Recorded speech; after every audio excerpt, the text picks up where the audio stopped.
On April 10th, 2026, 4 astronauts travelled farther from Earth than any human being in history. 252,756 miles.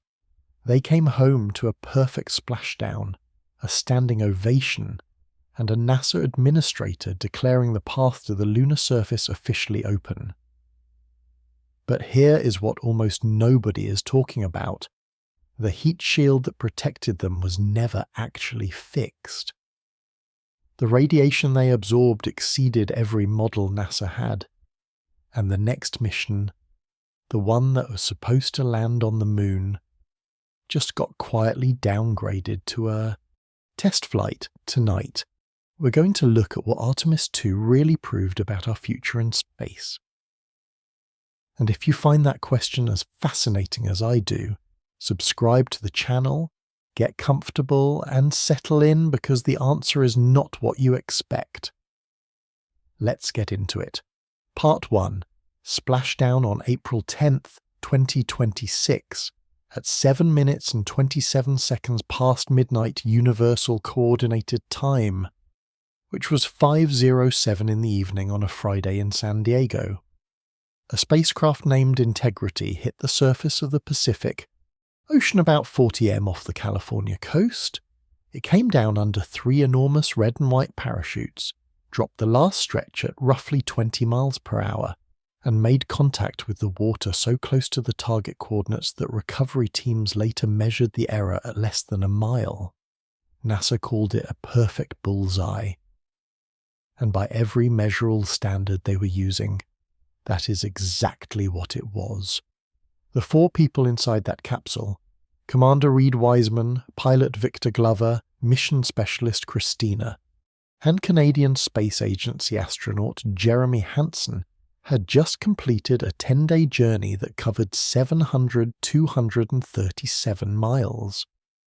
They had accelerated to a peak velocity of 24,664 miles per hour, which is roughly Mach 32 times the speed of sound, roughly fast enough to cross the entire continental United States in about 6 minutes. At their farthest point on April 6th, they were 252,756 miles from Earth. That is more than 4,000 farther than the Apollo 13 crew travelled in 1970, which had been the record for the farthest any human being had ever been from home. It had stood for 53 years. It lasted 10 days against Artemis II. The recovery operation went smoothly. Navy divers attached a tow line. The capsule was hoisted onto the deck of the USS Portland. The crew emerged to applause, to camera flashes, to the kind of celebration that only happens when something genuinely historic has been accomplished. And it was genuinely historic. There is no hedging that, for the first time since December of 1972 when Gene Cernan climbed back into the Apollo 17 lunar module and humanity left the moon for what turned out to be half a century, human beings had travelled beyond low Earth orbit, beyond the Van Allen radiation belts, beyond the protective magnetic bubble that shields every other person on this planet from the full force of the cosmos. 4 people went out there. 4 people came back. That is not a small thing. The recovery operation itself was a complex choreography. Navy divers were in the water within minutes, attaching the initial tow line to the capsule. Helicopters circled. Cameras broadcast the scene live to an audience of millions around the world. The whole operation from splashdown to the moment the crew stepped onto the deck of the Portland took several hours. A carefully orchestrated sequence designed to minimize risk to the crew and maximize the integrity of the spacecraft for a post-flight analysis. Every action was documented. Every step was filmed because this spacecraft, this particular capsule with its heat shield and its service module and its life support systems was about to become the most studied piece of hardware in the Artemis program. Its heat shield especially was about to tell a story that the splashdown itself could not. NASA Associate Administrator Jim Free stood in front of the cameras and said something that was clearly meant to be the headline. The path to the surface is open now. He said he called integrity an incredible test of an incredible machine, and the media coverage was almost universally a story of triumph. Mission accomplished. America's going back to the moon. The future of human spaceflight is here. And I want to be clear about something before we go any further tonight. That story is not wrong. Artemis II was a success. The crew is safe. The mission objectives were met. The data is being collected. I am not here to tell you it was a failure, because it was not. Think about what those numbers mean for a moment. 700,000 miles. That is almost 3 times the distance from the Earth to the moon. It is farther than any human being has ever travelled from the planet that made them. And the crew did it with a flight path angle that hit its target within 0.4%. Imagine throwing a ball from Los Angeles and hitting a quarter on the ground in New York and being off by less than the width of the quarter. That is the precision NASA achieved with a capsule weighing roughly 26,000 d.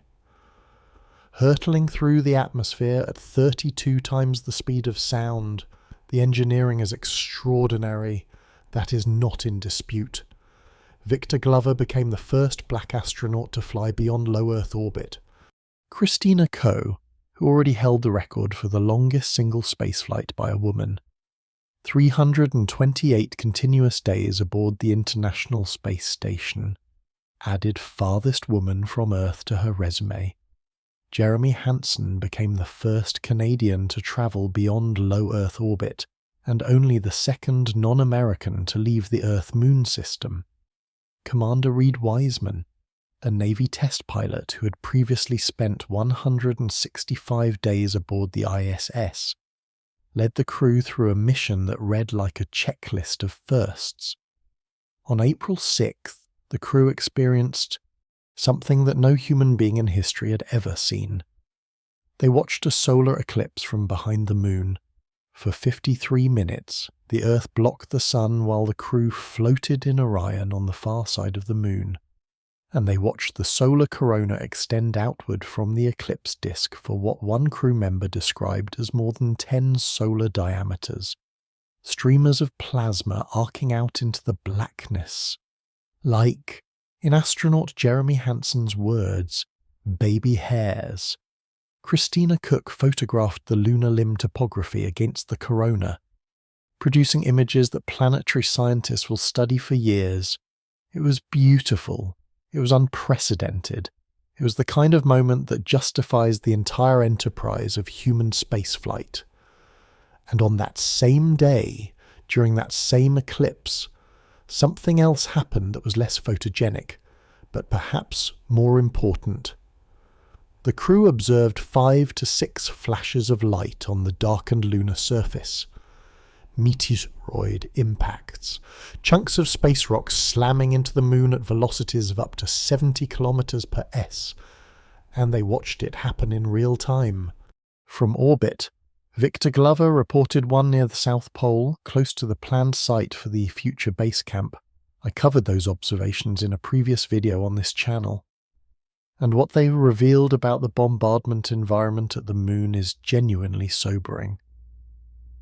But tonight, those impact flashes are just one more piece of the picture we're assembling, one more data point in the story of what Artemis II actually told us about our readiness to go further. Because here is the thing about a perfect bullseye splashdown, about broken distance records and unprecedented solar eclipses and standing ovations on the deck of a Navy recovery ship. Those are the moments that make the news. Those are the images that go on the front page. Those are the things that NASA's Public Affairs Office is designed to amplify. And they should be amplified because they are real and they are remarkable. But they are not the whole story. They are not even the most important part of the story. The most important part of the story is the part you have to look for, the part that shows up not in press conferences, but in post-flight inspection reports and symmetry data, and engineering change requests and independent safety panel assessments, the part that does not come with a standing ovation.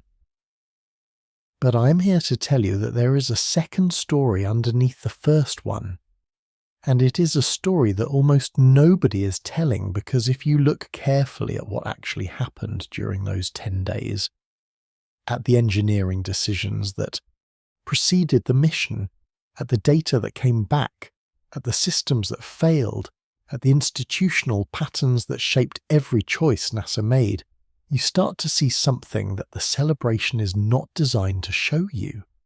You start to see a gap between what we say we are ready to do in space and what we are actually capable of doing safely, a gap between our ambitions and our engineering, between our timelines and our technology, between the press conference and the post-flight inspection report, and that gap, the distance between the story we tell and the reality underneath it, is not new.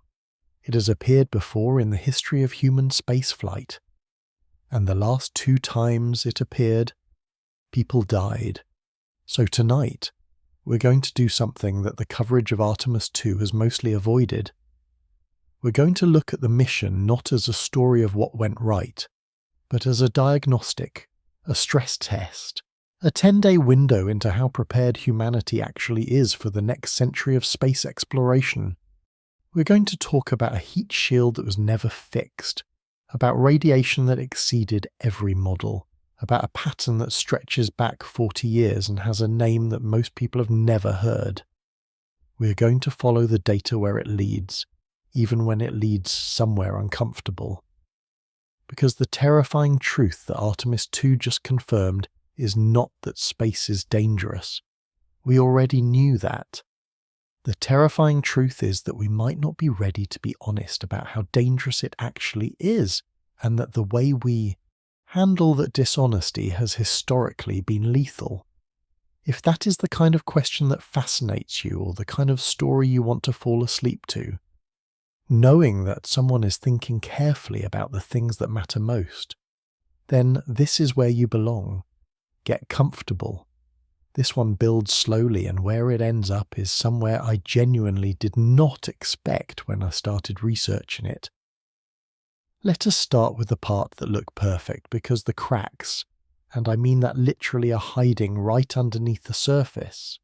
Part 2, the heat shield. The heat shield on the Orion spacecraft is made of a material called AVCO. It is an ablative thermal protection system, which means it is designed to absorb the heat of re-entry by slowly burning away, charring, melting, vaporizing layer by layer, carrying thermal energy away from the spacecraft as it goes. Think of it like an ice cube absorbing heat from a drink. The ice disappears, but the drink stays cold. A coat is the ice cube between the crew and the roughly 2760 degrees of superheated plasma that forms around a spacecraft re-entering Earth's atmosphere at Mach 32. The theory is elegant. The reality, as it turns out, is much more complicated, because in November of 2022, when NASA flew the uncrewed Artemis I mission around the Moon and brought the Orion capsule back through the atmosphere, something went wrong with AV coat. Not catastrophically wrong, not mission-ending wrong, but wrong enough to stop the entire program in its tracks for months while engineers tried to figure out what had happened. Let me take you through what re-entry actually feels like, because I think it matters for understanding why the heat shield question is not academic. When Orion hit the upper atmosphere at roughly Mach 3224, 661 miles per hour, the air in front of the capsule could not get out of the way fast enough. It compressed, it heated, and within seconds, the spacecraft was surrounded by a sheath of ionized plasma, a fireball essentially, with exterior temperatures reaching approximately 760 degrees. See, that is hot enough to melt steel, hot enough to melt titanium, hot enough to melt almost anything that human beings know how to make. Inside the fireball, the crew could see orange and pink light streaming past the windows. They could feel the deceleration pressing them into their seats. Multiple G-forces sustained as the atmosphere grabbed the capsule and slowed it from interplanetary speed to something survivable. And they could not talk to anyone. The plasma sheath that surrounds a re-entering spacecraft is electrically charged. Ionized gas is a conductor and it blocks radio signals completely. For several minutes during the most dangerous phase of the entire mission, the crew of Artemis II was completely cut off from mission control. No voice, no telemetry, no data. Just 4 people inside a burning capsule trusting that the AV coat heat shield between them and 2,760 degrees was doing its job. That blackout is not a malfunction, it is physics. It has happened on every crewed re-entry since the earliest days of the space program. But understanding it helps you understand the stakes of the heat shield conversation. During those minutes of radio silence, there is nothing that anyone on the ground can do. There is nothing that the crew can do. If the heat shield fails, there is no alarm, no warning light, no emergency procedure. There is a plasma breach, a structural failure, and a loss of vehicle that happens faster than human reaction time can process. The engineers who designed a coat understood this.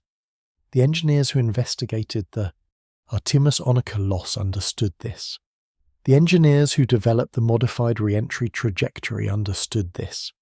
Every person in the chain of command who signed off on flying Artemis II with the AV coat workaround, rather than a redesigned heat shield, did so with full knowledge that if they were wrong, the failure would be total, instantaneous, and unreoverable. There is no partial heat shield failure. There is working and there is not working, and the line between them is measured in material integrity at temperatures where most materials cease to exist. So, when I tell you that NASA chose to modify the trajectory rather than redesign the material, I want you to understand the weight of that decision. It was not made casually. It was made by serious people with serious expertise who genuinely believed and may be entirely correct that the modified trajectory eliminates the gas-trapping failure mode that caused the Artemis Onica loss. But it was also a decision made under immense schedule pressure with billions of dollars and years of institutional momentum pushing toward the launch date, with the Chinese space program advancing steadily and congressional patience wearing thin. The technical merits of the decision may be sound. The institutional environment in which the decision was made is exactly the kind of environment that Diane Vaughan documented in her research. And we will come back to that because the parallels are not subtle. When the recovery teams pulled the Artemis I capsule out of the Pacific and brought it back to NASA's facilities for post-flight inspection, they found damage, a lot of damage. More than 100 locations on the heat shield where the AV coat material had not ablated smoothly as designed. Instead, it had cracked. It had spalled. Chunks of charred material had broken away in fragments, leaving divots and pockmarks across the surface of the shield. In some places, the char layer had peeled off in sections large enough to create a visible trail of debris behind the spacecraft during re-entry. Now, here is why that matters, and why NASA spent the better part of a year and a half investigating it. The heat shield is not optional. It is not a backup system. It is not a nice-to-have. It is the single thing standing between 4 human beings and the kind of thermal environment that destroyed the Space Shuttle Columbia on February 1st, 2003, if AV coat fails, truly fails, not just cracks, but burns through. The heat of re-entry reaches the aluminum alloy structure of the spacecraft. And what happens next is what happened to Columbia. The vehicle breaks apart. The crew does not survive. There is no escape system for re-entry. There is no abort, there is no plan B. The heat shield either works or it does not. So NASA investigated. They pulled approximately 200 AV coat samples from the Artemis I shield at Marshall Space Flight Center in Alabama. They ran tests, they modelled, they debated, and after months of work, they identified the root cause. The problem was gas. During the skip re-entry trajectory that Artemis I flew, a technique where the capsule dips into the upper atmosphere, skips back up briefly, then plunges down again for final descent. There was a phase between the dips where external heating rates dropped, while internal temperatures in the AV coat material remained extremely high. Gases produced by the normal ablation process became trapped inside the material because the outer char layer was not permeable enough to let them vent.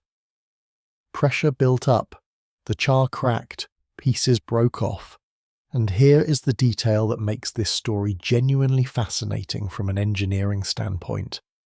When the investigation team looked closely at the Artemis I shield, they found that certain localized areas of AV coat that happened to be more permeable before the flight areas where the material could breathe essentially, or it did not experience any cracking or chaos at all. The gas vented through those areas naturally. No pressure built up and the ablation process worked exactly as designed. The fix, in other words, was staring them in the face. If the entire shield had been permeable, the problem might never have occurred. There is a detail about a coat's history that adds an uncomfortable layer to this story. Avalote was originally developed for the Apollo program in the 1960s. It was used on every Apollo command module that re-entered Earth's atmosphere, including the ones that returned from the Moon. The Apollo capsules re-entered at similar velocities to Orion, roughly 25,000 and the AV coat performed well, but the formulation used on Orion is not the same as the one used on Apollo. The manufacturing process changed. The original Aviote was poured into honeycomb cells as a single batch, cured in place, and machined smooth. The version used on Orion's heat shield was manufactured using a different process. Individual blocks of AV coat fitted into a honeycomb carrier structure. The differences in manufacturing may or may not contribute to the permeability issue that caused the Artemis Onyx loss, but it means that when NASA says we used AV coat on Apollo and it worked, that statement is true in a general sense and potentially misleading in a specific one. It is the same material in name. It is not the same material in manufacture. But here is where the readiness gap enters the picture. Because NASA did not make the entire shield permeable. They did not redesign a vote. They did not replace the heat shield on the Artemis II capsule with a new material. What they did instead was change the trajectory. The Artemis II re-entry profile was modified from a skip re-entry to what engineers call a loft re-entry, an initial dip into the upper atmosphere followed by a shorter duration climb back out designed to maintain continuous heating throughout the descent.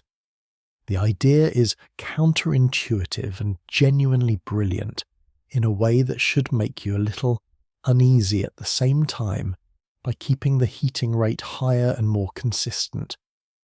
The outer char layer stays hot enough to remain permeable.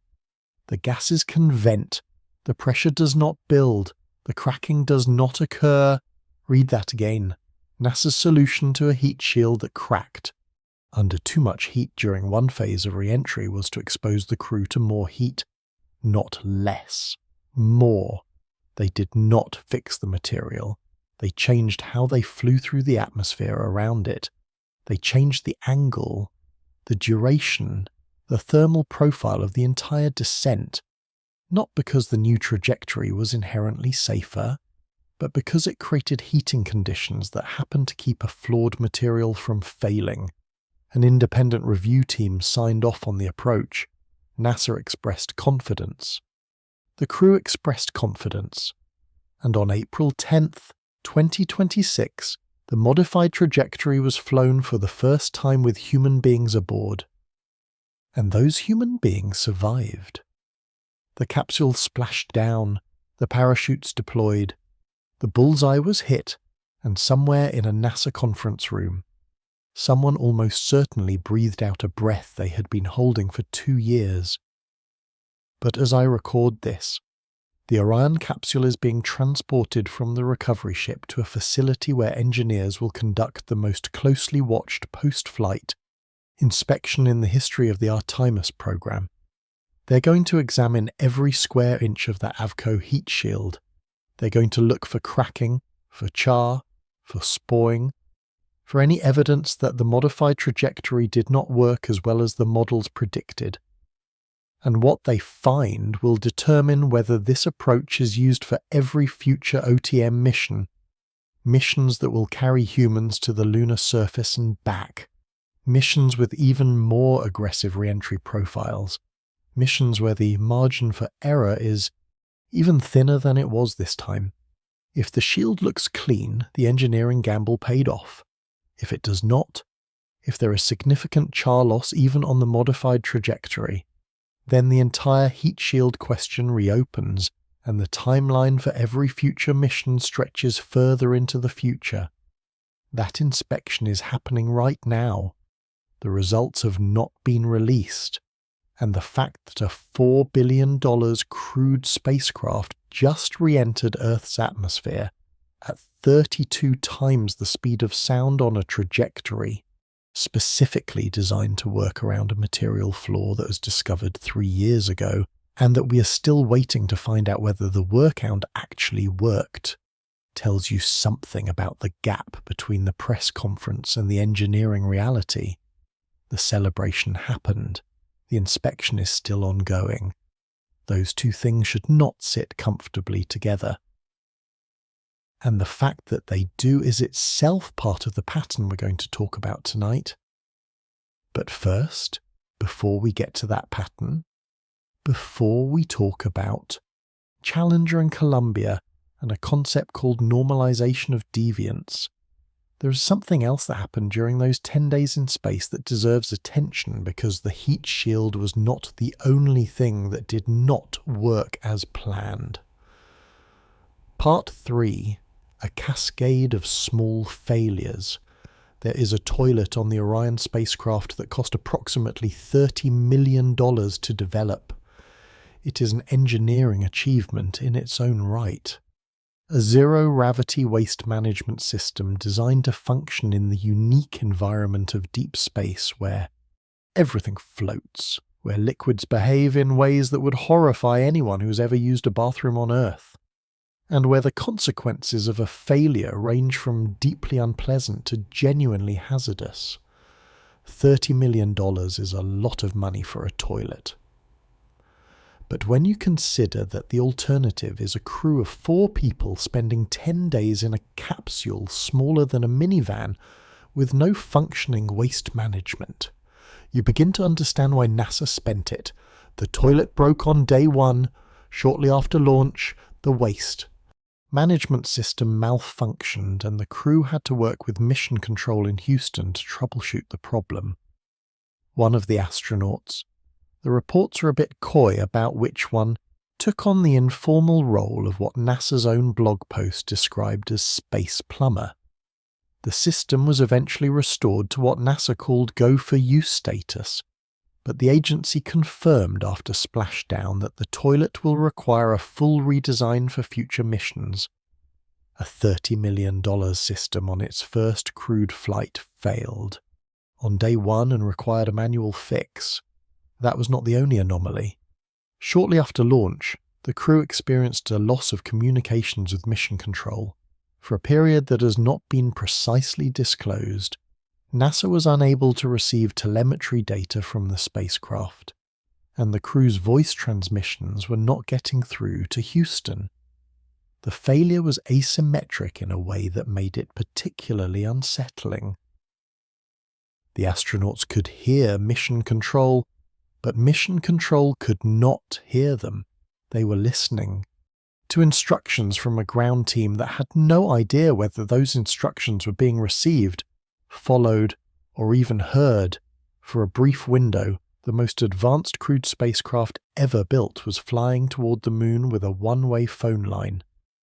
Commander Reed Wiseman also reported that his Microsoft Outlook email accounts were not functioning on the onboard computers. This sounds almost comically mundane compared to a heat shield with 100 cracks in a broken toilet. But it actually points to something important.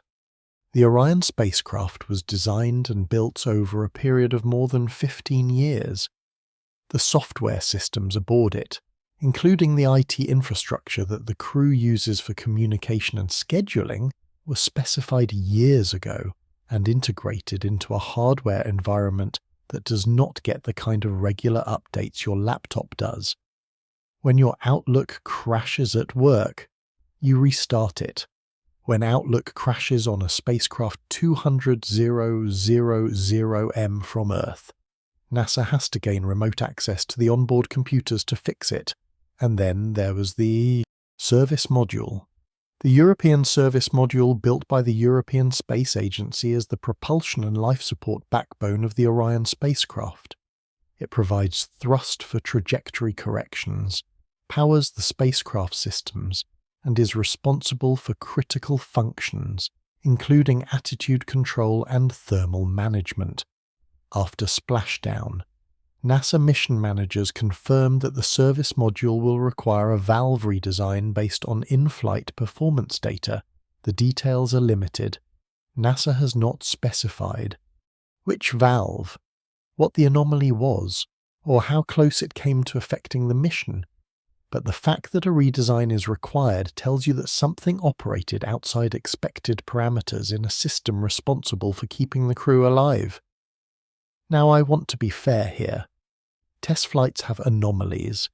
That is the entire point of a test flight, to find the things that do not work in the controlled environment of a real mission so that you can fix them before the next one.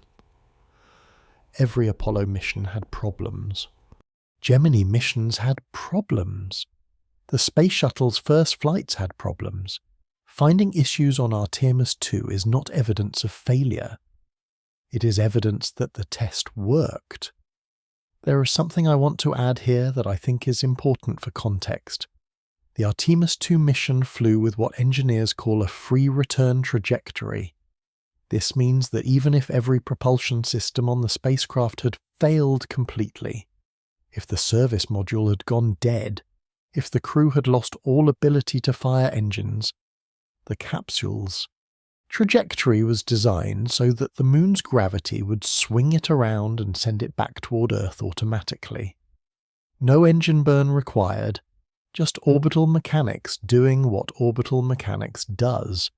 This is a safety feature borrowed from the Apollo program. Apollo 13 used a free return trajectory after its service module was crippled by an oxygen tank explosion in 1970. And that trajectory, combined with the lunar module acting as a lifeboat, is the reason the crew survived. Free return is elegant, passive, and reliable. It means that the worst-case scenario for Artemis II was always the crew comes home, even if multiple systems failed simultaneously. But free return trajectories have a limitation that matters for the point we're building toward tonight. They only work for missions that are going around the moon and coming straight back. They do not work for missions that are going to lunar orbit and staying there. They do not work for missions that are landing on the surface. They do not work for missions to Mars. Every future Artemis mission after Artemis, every mission that actually accomplishes the goals of the program will operate without a free return trajectory. The crews will be committed. They will be in lunar orbit or on the lunar surface. and their return to Earth will depend entirely on the continued functioning of their propulsion systems, their life support systems, their heat shield, their communications, and everything else that showed cracks, literally and figuratively, on this 10-day test flight. The anomalies on Artemis II were manageable because the mission architecture was forgiving. The next missions will not be. But there is a difference between isolated anomalies and a pattern. And what happened on Artemis II looks more like a pattern. A $30 million waste management system that failed on day one. A communication system that went asymmetric after launch. Software that crashed.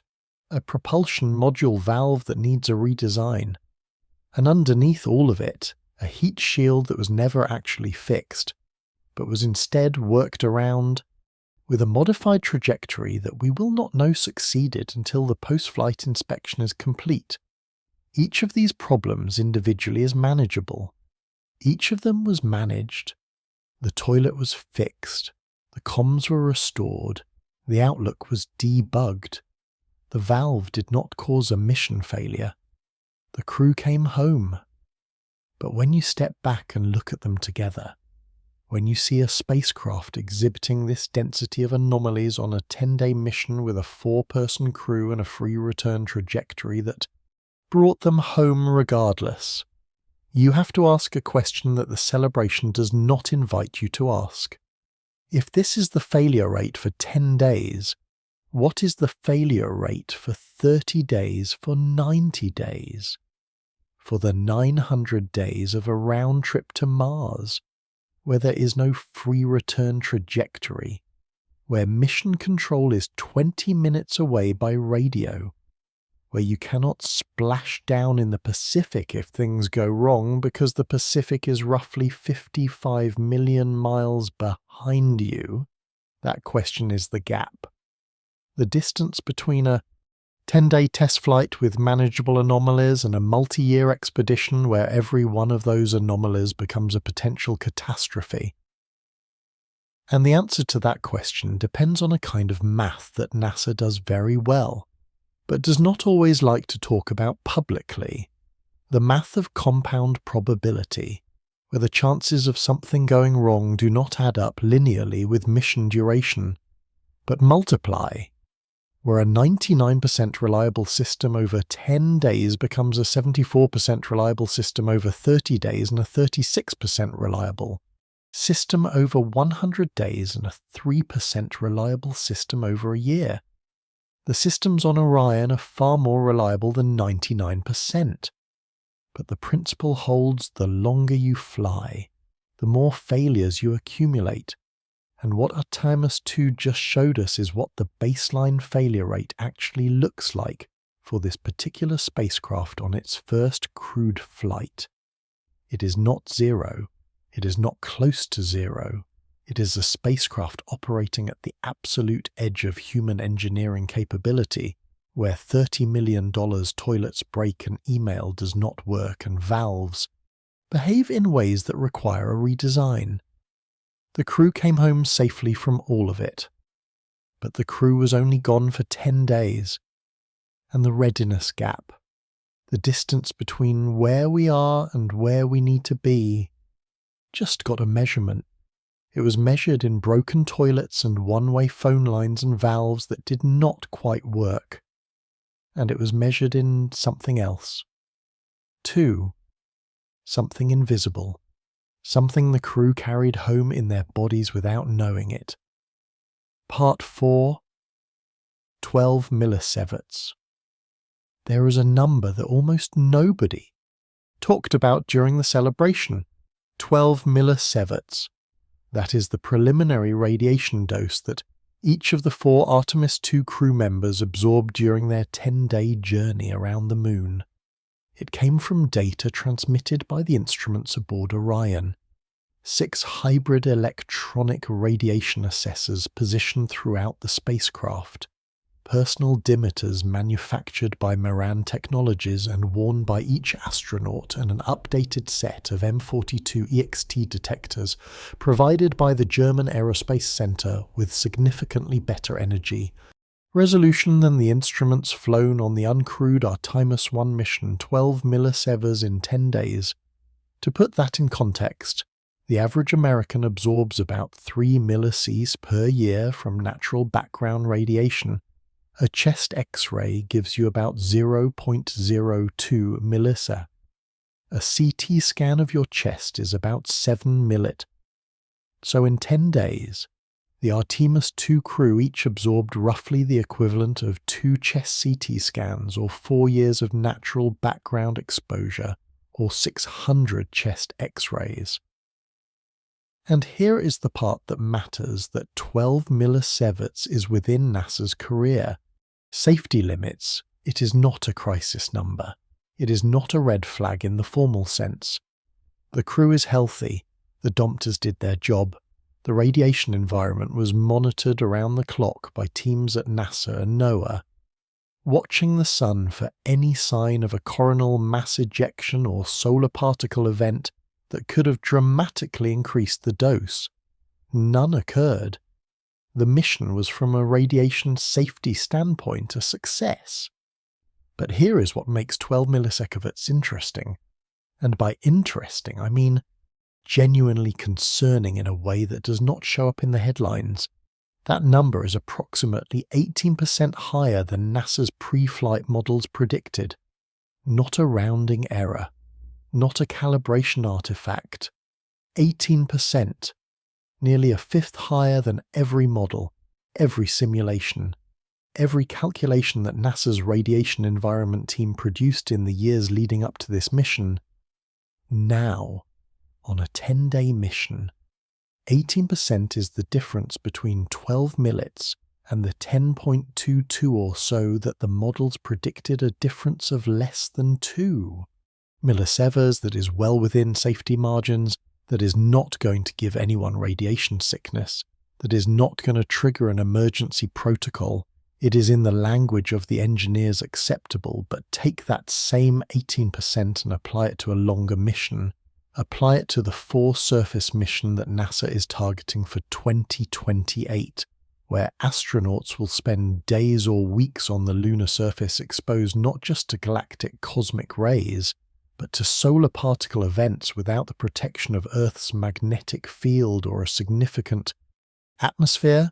Apply it to the eventual Mars mission, if it ever happens, where a crew would spend roughly 270 days in transit each way with a surface stay of more than a year. The total mission duration for a round trip to Mars is approximately 900 days, 2.5 years. On a 900-day Mars mission, an 18% radiation modeling error is not the difference between 12 and 10. It is the difference between staying within NASA's 600 millisiev carrier dose limit and exceeding it. It is the difference between an acceptable lifetime cancer, risk increase, and an unacceptable one. It could be the difference between a crew that comes home and lives long healthy lives and a crew that develops cardiovascular disease, cognitive decline, or radiation-induced cancer in their 40s or 50s. And that brings us to something that I think is one of the most important and most under-reported scientific findings of the last decade. Because we do not have to guess about what happens to human beings who travel beyond Earth's magnetic shield and absorb deep space radiation. We have data. It is 50 years old, and it comes from the only other people who have ever done what the Artemis II crew just did. You need to understand something about the space between Earth and the Moon. It is not the same as low Earth orbit. The International Space Station orbits at about 250 miles above Earth's surface, comfortably inside the Van Allen radiation belts. 2 donut-shaped regions of charged particles trapped by Earth's magnetic field. Those belts are not perfect protection, but they block a significant portion of the highest energy particles that come from outside our solar system. Astronauts on the ISS still absorb radiation, but they absorb it at a rate and with a composition that is fundamentally different from what you encounter once you leave that magnetic cocoon. The Artemis II crew transited the Van Allen belts in less than an hour each way. That is a brief, intense exposure to trapped particles, protons, and electrons spiraling along magnetic field lines. But it is short enough that the total dose from the belts themselves is relatively small. The real exposure comes from the remaining 9+ days spent in the space between the belts and the Moon, a region with no magnetic protection whatsoever, where the full flux of galactic cosmic radiation streams through the spacecraft and through the bodies of the crew continuously, invisibly, and without any possibility of shielding. There is a poet's cruelty to galactic cosmic radiation. It has been travelling for millions of years, accelerated by events that happened before our species existed, and it arrives at a human body with enough energy to break the bonds that hold DNA together. Not all at once. Not in a dramatic burst that triggers an alarm. One particle at a time. One strand at a time. One cell at a time. The crew sleeps and the cosmic rays pass through them. The crew eats breakfast and the cosmic rays pass through them. The crew conducts experiments, takes photographs of the lunar surface, troubleshoots a broken toilet, and the cosmic rays pass through them every second of every minute of every hour, leaving a trail of molecular damage so subtle that no instrument aboard the spacecraft can detect it in real time. The damage is measured afterward in blood draws, in chromosome analysis, in the long statistical arc of a career spent tracking biomarkers that might decades from now tell us whether 10 days in deep space left a permanent mark on the bodies of 4 otherwise healthy people. This is the part of spaceflight that does not make for good television. There is no explosion. There is no dramatic music. There is just a number, 12 millisees, and a discrepancy 18% and a set of blood samples in a freezer somewhere waiting to be analysed. But I would argue that this quiet invisible data is more important for the future of human spaceflight than the distance record, the splashdown accuracy or any of the other numbers that made the news, because the distance record tells us where we went. The radiation data tells us what it cost, and we're only beginning to understand the currency. Galactic cosmic rays are not like the radiation from a medical X-ray or even a nuclear reactor. They are individual atoms, mostly hydrogen and helium nuclei, but also heavier elements like carbon, oxygen, silicon and iron that have been stripped of their electrons and accelerated to nearly the speed of light by the shock waves of supernova that exploded millions of years ago in distant parts of the galaxy. Some of these particles have been travelling through interstellar space for longer than human civilization has existed. They arrive at Earth from every direction at energies that make them essentially impossible to stop with any practical thickness of shielding material. They pass through the walls of a spacecraft through equipment, through bone, through tissue, through DNA, a single heavy ion cosmic ray, an iron nucleus travelling at 90% of the speed of light, can damage a chain of cells as it passes through a human body, snapping DNA strands and triggering mutations in a track of destruction thinner than a human hair.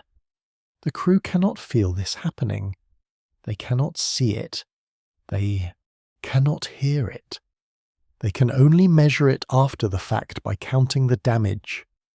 And that is exactly what NASA will be doing in the coming months, analysing the blood samples taken aboard Orion during the mission, looking for chromosomal changes in white blood cells for biomarkers of radiation damage that might tell them something about the biological cost of 10 days in deep space during the most active solar maximum in 20 years.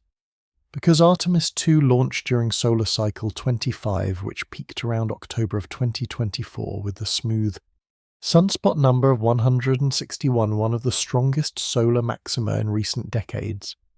During solar maximum, the Sun's increased activity actually modulates galactic cosmic rays slightly, pushing some of them away from the inner solar system.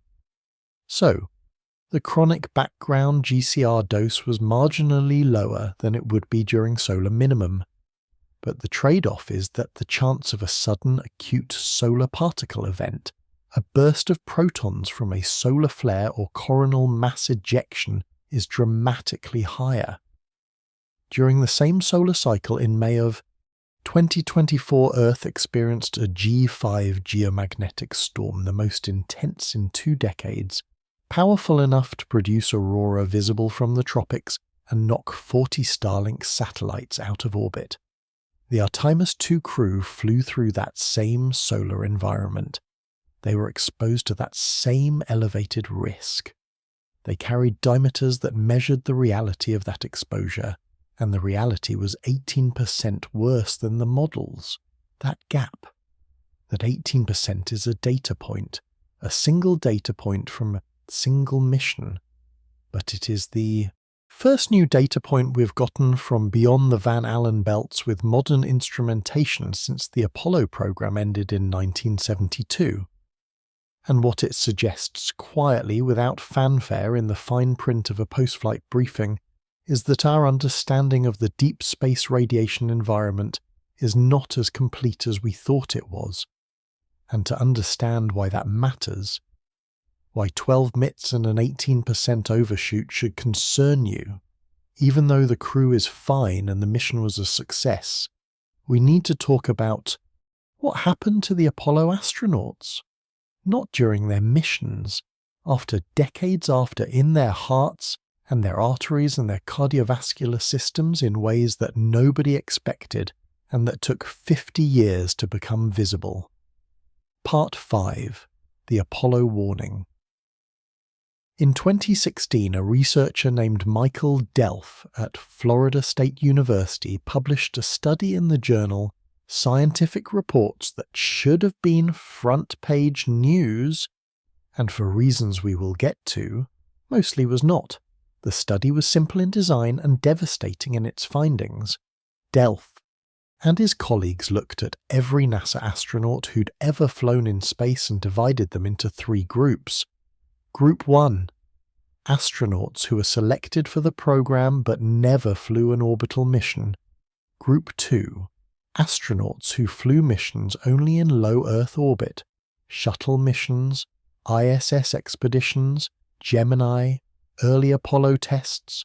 Group 3, the Apollo lunar astronauts, 24 men, the only human beings in history before April 1st of 2026 to have left Earth's magnetosphere and travelled through deep space. Delp's team tracked the mortality data for all 3 groups, paying particular attention to the cause of death, and when they sorted the numbers by cardiovascular disease, heart attacks, strokes, atherosclerosis, the full spectrum of conditions that kill more Americans than anything else, the results were stark. Non-flight astronauts 9% cardiovascular disease mortality, low Earth orbit astronauts 11%. There was no statistically significant difference between those 2 groups, flying in space apparently, at least in the protected environment of low Earth orbit, did not meaningfully increase your risk of dying from heart disease compared to staying on the ground, which makes sense in a way. These are extraordinarily healthy people. They're selected partly because their cardiovascular systems are in exceptional condition. They exercise rigorously. They are monitored constantly.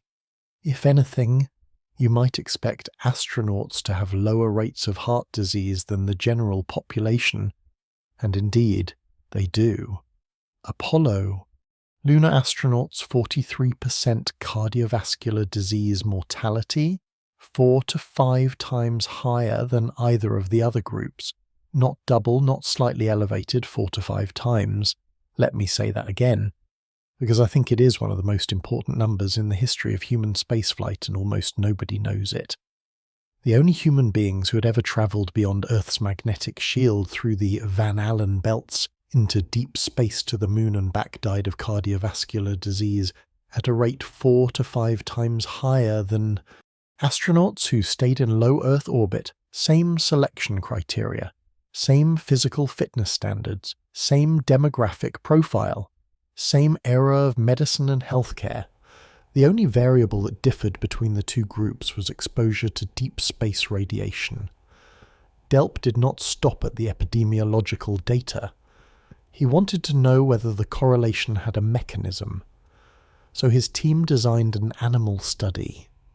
They exposed mice to iron-ion radiation, heavy ion particles that simulate the galactic cosmic rays encountered beyond Earth's magnetosphere, and observe the effects on their vascular systems over time. After 6 months, which is roughly equivalent to 20 human years, the irradiated mice showed significant impairment of arterial function. Specifically, they exhibited damage to the vascular endothelium, the thin layer of cells that lines the interior of every blood vessel in the body. Endothelial dysfunction is the first step in a well-documented cascade that leads to atherosclerosis, which is the hardening and narrowing of arteries, which is the primary cause of heart attacks and strokes. The proposed pathway is disturbingly elegant. Galactic cosmic radiation, the same radiation that passes through a spacecraft and its crew continuously during a deep space mission, damages the endothelial cells of blood vessels at the molecular level. The damage is subtle enough that it does not cause immediate symptoms. The astronaut feels fine. The diameter reads within limits. The mission continues, but over decades, the accumulated endothelial damage progresses into full-blown cardiovascular disease at a rate that massively exceeds what you would expect from age, genetics, or lifestyle alone. I want you to imagine something. Imagine you are one of the 12 Apollo astronauts who walked on the moon between 1969 and 1972. You're in your late 20s or 30s. You're in the best physical condition of your life. You've been selected from thousands of applicants for your health, your fitness, your intelligence, your ability to perform under pressure. You fly to the moon. You walk on its surface. You come home to a ticker tape parade. You live the rest of your life as one of the most famous human beings who ever existed. And then in your 60s or 70s, you start having heart problems. Your arteries are hardening faster than your doctors expected. Your cardiovascular system, which was exceptional when you were selected for the program, is deteriorating in ways that do not match your age, your genetics, or your lifestyle. You might not connect it to the moon. Why would you? The mission was decades ago. You feel fine. Everyone your age has health problems. But then Michael Delt publishes his study and suddenly there is a number 43% that hangs over the Apollo lunar cohort like a question that cannot quite be answered. Were you damaged by the mission that made you famous? Is the thing that defined your life also the thing that is shortening it? And if so, what does that mean for the people who are about to follow in your footsteps? The Artemis II crew cannot answer that question today. They are healthy. They feel fine. Their Dompters are within limits. But the Apollo data suggests that the answer may not arrive for 20, 30 or 40 years. It suggests that the biological cost of deep space radiation operates on a timescale that is fundamentally incompatible with the way we evaluate mission safety. We assess risk before the mission. We celebrate success after the mission. But the damage, if the DELP data is real, does not manifest until long after both the assessment and the celebration are distant memories. And that is a readiness gap of a different kind. Not a gap in engineering or institutional behaviour, but a gap in time. A gap between exposure and consequence. A gap that means we might be sending people into an environment that is damaging them in ways we will not be able to confirm until it is far, far too late to change course. Now, I need to be honest with you about the limitations of this study because that is what we do on this channel. The Apollo sample size is extremely small, 24 total lunar astronauts. At the time of Delp's study, only 7 of them had died from cardiovascular disease. 7 deaths is a small number to draw sweeping conclusions from, and some researchers have questioned whether the 43% figure is statistically robust given the sample size. A 2018 follow-up study by Elgart and colleagues, also published in Scientific Reports, looked at a broader cohort of astronauts and found elevated cardiovascular risk, but less dramatic numbers than Delp reported. The question is genuinely open.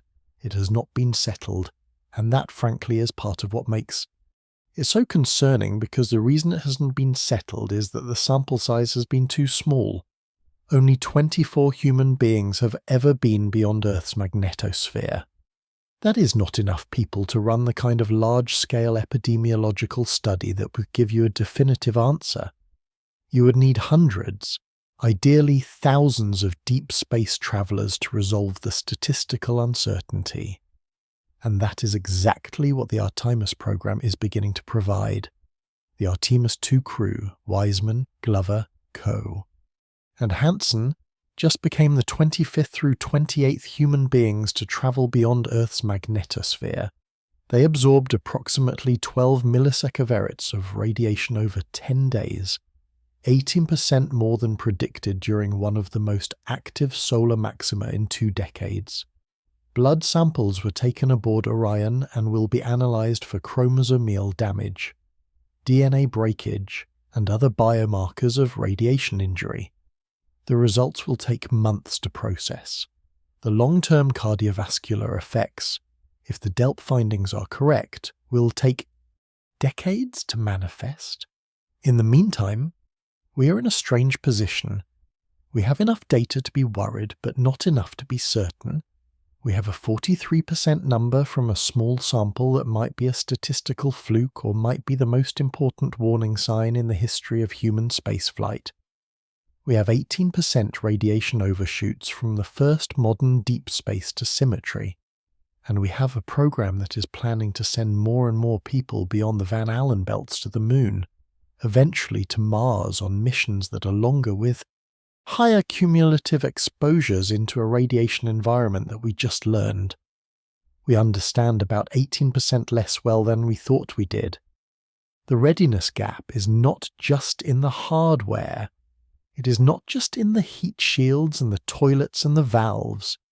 It is in our bodies, in the soft tissue of our blood vessels, in the DNA of our cells, in the biological machinery that evolved over millions of years under the protection of a magnetic field and an atmosphere that we are only now beginning to leave behind. And the most unsettling part is not the damage itself. It is the timeline. The Apollo astronauts flew in the late 1960s and early 1970s. The cardiovascular mortality data did not become visible until 4 or 5 decades later. If Artemis II's radiation exposure is causing the same kind of endothelial damage, we will not know for certain until the 60S or 2070S. By then, dozens or hundreds more people may have flown the same missions. That is the biological dimension of the readiness gap. The engineering dimension is the heat shield and the broken toilet and the valve redesign. But there is a third dimension, one that might be the most important of all. It is not about hardware or biology. It is about institutions, about organizations, about the way that human beings working in groups make decisions about risk. And it has a name. Part 6. Normalization of Deviant. In 1996, a sociologist named Diane Vaughan published a book called The Challenger Launch Decision. It was about the space shuttle Challenger, which broke apart 73 seconds after launch on January 28, 1986, killing all 7 crew members, including Christ, who would have been the first teacher in space. The disaster was caused by the failure of an O-ring seal in the right solid rocket booster. Cold temperatures on the morning of the launch had stiffened the rubber O-ring, preventing it from sealing properly. Hot propellant gas leaked through the joints, burned through the external tank, and the shuttle was destroyed in a fireball witnessed by millions of people, including McAuliffe students watching from the bleachers at Kennedy Space Center. That is the version of the story most people know. The O-ring failed. NASA should not have launched in cold weather. It was a preventable accident caused by a specific technical failure under specific environmental conditions. Fix the O-ring. Do not launch when it's cold. Problem solved. Vaughan spent years researching Challenger. And what she found was something much more disturbing than a single failed O-ring. She found a pattern, a process, a way that large, sophisticated, technically excellent organizations gradually drift from safety into catastrophe without anyone noticing, without anyone intending it, and without any single person making a decision that they would recognize as reckless. She called it the normalization of deviance, and the concept is simple enough to describe in a single paragraph, but the implications are vast enough to fill a book. Here is the basic idea. An organization designs a system with certain specifications. The system is supposed to work in a particular way. On the first mission, something deviates from the specification, not catastrophically, but measurably. The deviation is noted, engineers discuss it, management evaluates the risk, and because the mission succeeded, because no one died, because the system functioned well enough, the deviation is accepted. It becomes part of the new baseline. On the next mission, the same deviation occurs. This time it is expected. It is no longer an anomaly. It is just how the system works. Over time, through repetition and survival, what was originally a deviation from design becomes normal. What was originally a risk becomes an accepted feature. What was originally a warning sign becomes background noise. And then, one day, the deviation that was always there, the one everyone knew about, the one that had been discussed in meetings and documented in reports and flagged by engineers and accepted by managers, crosses a threshold that nobody saw coming. The margin that everyone assumed existed turns out to have been thinner than they thought, and people die. With Challenger, the deviation was O-ring erosion. NASA knew about it. It was not a secret. It was not hidden. Engineers at Morton Theocola, the company that manufactured the solid rocket boosters, had documented O-ring erosion on flight after flight. They had raised concerns. They had written memos. They had argued, in some cases passionately, that the erosion pattern was dangerous and that the boosters should be redesigned. But the shuttles kept flying. 24 missions launched with known O-ring erosion before Challenger. 24 times the O-rings eroded and the shuttle survived. Each survival reinforced the belief that the erosion was within acceptable limits. Each safe return made the next launch slightly easier to approve. The risk was normalized.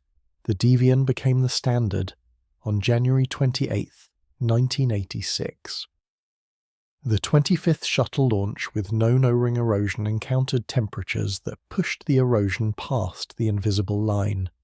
73 seconds, 7 people, a nation watching. Vaughan's work on Challenger was groundbreaking. It shifted the blame from individual bad actors to systemic organizational behavior. It was not that NASA managers were reckless or incompetent. It was that they were embedded in a system that rewarded continued flight, that penalized delays, that processed risk through a framework of incremental acceptance, that made each individual decision seem reasonable, even as the cumulative trajectory pointed toward disaster. And then it happened again on February 1st, 2003. The Space Shuttle Columbia broke apart during re-entry over Texas and Louisiana. The cause was a piece of foam insulation from the external tank that had struck the leading edge of Columbia's left wing during launch. The impact damaged the reinforced carbon-carbon thermal protection panels on the wing. When Columbia re-entered the atmosphere 16 days later, superheated plasma entered the wing structure through the breach and the orbiter was destroyed. 7 more people died. 7 more families got the worst phone call imaginable. I want to tell you about the morning of January 28th, 1986, because the details matter. The temperature at Kennedy Space Center in Florida was 36 degrees F, unusually cold for central Florida. Cold enough that icicles had formed on the launch pad overnight.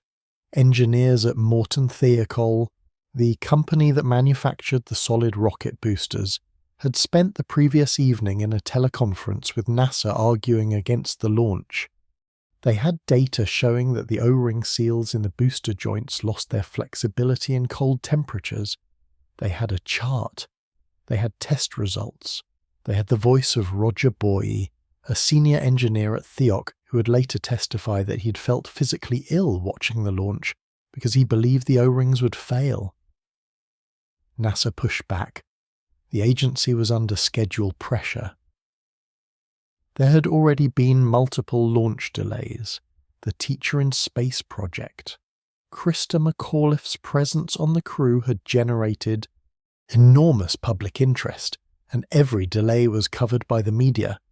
The conversation that night went back and forth with Thiok engineers arguing against launch and NASA managers asking Theo to prove that it was unsafe, rather than requiring NASA to prove that it was safe.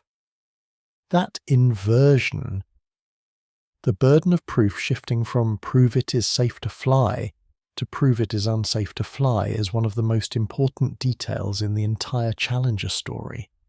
It is the moment when normalization of deviance crossed from institutional habit into active conscious risk acceptance. Vehicle management overruled their own engineers. The launch was approved 73 seconds later. Roger Boyjali's prediction came true. The O-ring failed. The joint leaked. Hot gas burned through the external tank. The shuttle broke apart at 48,000 feet. The crew cabin separated from the orbiter and fell for 2 minutes and 45 seconds before hitting the Atlantic Ocean at roughly 200 miles per hour. At least some of the crew members were conscious during the fall. Emergency air. Packs had been activated. They were alive, aware, and falling for nearly 3 minutes. And there was nothing anyone could do. I tell you those details not to be gratuitous, but because I think they matter when we talk about the decisions being made today about Artemis. The people who die when risk is normalized are not abstractions. They're not statistics. They're not acceptable losses in the calculus of exploration. They're people who trusted that the organizations responsible for their safety were making decisions based on evidence rather than momentum, and the organizations were making decisions based on evidence. The problem is that the evidence had been filtered through a process that turned warnings into noise. 17 years after Challenger, the same thing happened with Columbia. I want to walk through that one too, because the parallels to the AV coat situation are more direct. During Columbia's launch on January 16th, 2003, a briefcase-sized piece of foam insulation separated from the external tank and struck the leading edge of the left wing at roughly 500 miles per hour. The impact was captured on camera. Engineers on the ground saw it. They requested satellite imagery to assess the damage. That request was denied by management. An engineering team used a mathematical model called crater to estimate the damage and concluded it was within acceptable limits. But crater had never been validated for the size of foam that actually hit Columbia. And the team knew this and flagged it, and the flag was not acted upon for 16 days. Columbia orbited the Earth with a hole in its wing that nobody on the ground had confirmed or denied. The crew was not informed. They went about their mission. They conducted experiments. They took photographs. They did not know that their heat shield had been compromised. On February 1st, during re-entry, superheated plasma entered the wing through the foam strike damage. The wing structure failed. Columbia broke apart over Texas at an altitude of roughly 200,000 feet, travelling at more than 12,000 mph. The debris field stretched across 2 states. All 7 crew members were lost. The investigation that followed found that the foam strike was not a surprise.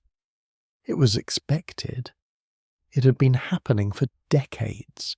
It was, in Vaughan's terminology, a deviation that had been normalized so thoroughly that the organization could no longer see it as a threat. The foam shedding was not new. It had been happening for years, decades. In fact, over 113 shuttle missions, foam had repeatedly separated from the external tank during launch. The damage it caused had been observed, documented, analysed, and accepted. Engineers had flagged it. Reports had been written, presentations had been given, and the shuttles kept flying. Because the foam had been shedding for 113 missions, and nobody had died from it. The deviation had been normalised. The risk had been accepted. The background noise had become deafening, but nobody could hear it anymore. Diane Vaughan was asked to serve on the Columbia Accident Investigation Board. She reviewed the organisational dynamics that led to the disaster, and she found the same pattern she had documented 17 years earlier with Challenger. The same incremental acceptance. The same institutional drift from caution to confidence. The same process by which an organisation that knew it had a problem that had documentation of the problem, analysis of the problem, warnings about the problem, gradually redefined the problem from anomaly to characteristic to acceptable risk to normal. And then, when the problem finally exceeded its invisible threshold, the same terrible surprise, the same shock that it could happen here to us in our program with our people. Vaughan wrote that the pattern had a long incubation period, years, sometimes decades, punctuated by early warning signs that were either misinterpreted, ignored, or missed completely. The organisation was not lying to itself. It was not covering up danger. It was doing something far more insidious. It was processing danger through a framework that was designed to enable continued operations. And the framework was working exactly as designed. It was producing acceptable risk determinations because that was what it was built to produce. The problem was not a single bad decision. The problem was a system that made each individual decision appear sound, while the overall trajectory moved steadily toward catastrophe. I need you to hold that concept in your mind. Normalization of deviance, the long incubation period, the early warning signs that become background noise because we're about to come back to the heat shield on the Orion spacecraft. And when we do, I want you to be able to see the pattern, But let me give you the Columbia story in a little more detail first, because the parallels are more specific than you might think. Columbia was destroyed by a failure of its thermal protection system. Challenger was destroyed by a failure of its propulsion seal. Those are different systems, different failure modes, different physics. But the organizational failure was identical. In both cases, the problem was known. In both cases, the problem had occurred on previous flights without causing a catastrophe. In both cases, the survival of previous flights was taken as evidence that the problem was within acceptable limits. And in both cases, the problem eventually exceeded those limits with no warning, no gradual escalation, no second chance. The through line is thermal protection. Challenger's O-rings were a thermal seal. They were supposed to prevent hot propellant gas from escaping through the booster joints. Columbia's reinforced carbon-argon panels were thermal protection. They were supposed to prevent the heat of re-entry from reaching the wing structure. Both failures were about the boundary between survivable temperatures and lethal ones. Both failures occurred in systems where known deviations had been normalized over multiple flights. And now I want you to think about AV coat, the ablative heat shield on the Orion spacecraft, the thermal protection system that cracked and spooled in more than 100 locations on Artemis I, the material that was not replaced for Artemis II, the system that was instead worked around by changing the re-entry trajectory, the fix that NASA's Independent Review Board approved, the trajectory that was flown on April 10th, 2026, and that the crew survived. Challenger's O-ring survived 24 flights before the 25th one killed 7 people. Columbia's foam survived 113 missions before the 114th one killed 7 more. Artemis II's AV coat, the AV coat that cracked on Artemis I and was worked around rather than fixed, has survived 1 crewed flight. 1 Part 7, the 3rd. Chapter. I am not saying that the Artemis II heat shield is going to fail on the next flight. I am not saying that NASA is making the same mistake it made with Challenger or Columbia. I am not a thermal protection engineer, and I do not have access to the ArcJet test data or the Independent Review Board's full analysis. What I am saying is that the pattern, the structural pattern, the organizational pattern, the one that Diane Vaughan spent her career documenting, fits. And when a pattern like that fits, the burden should be on the organization to prove that this time is different, not on the rest of us to assume it. Here's what we know.